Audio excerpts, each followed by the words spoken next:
This is an amazing farming guide. And you know what? This is actually found in the game.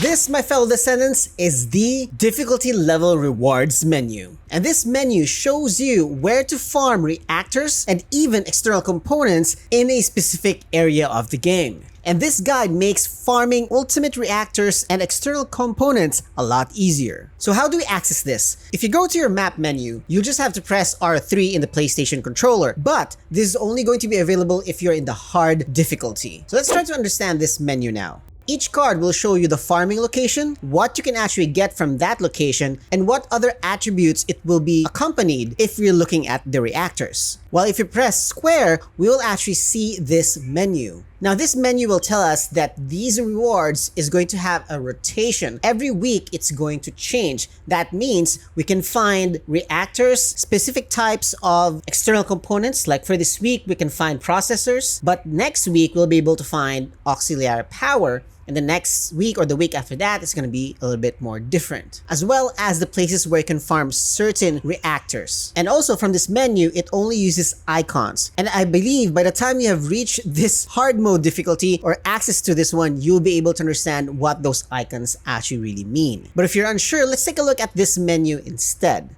So let's take a look at the first card over here. On the left side, it tells you that you're going to be getting reactors in this area. Which area? And that is the one found on the top, the Fallen Theater for this example. While on the right side of the reactor icon, we have there the first one, which is Toxic. This tells us that the reactor that we're going to get will have a skill power boost ratio towards toxic skills. Next one denotes what type of optimization condition we're gonna get for that reactor. So in this case, it's going to be special rounds. That means these are ultimate weapons that uses special rounds. Like Greg's Reverse Fate, which is a tactical rifle special rounds weapon. And the last one is going to be the second skill power boost ratio that we can normally find in the bottom of your first one. So let's have an example of what we're going to farm. So let's say I'm going to be using Sharon and I want her to use Thundering Cage. But of course, I don't have that kind of reactor. So what I had is a Materialize Face Reactor, which is a non-attribute reactor with an optimization condition of Thunder Cage mounting, while its skill power boost ratio are non-attribute and dimension skill.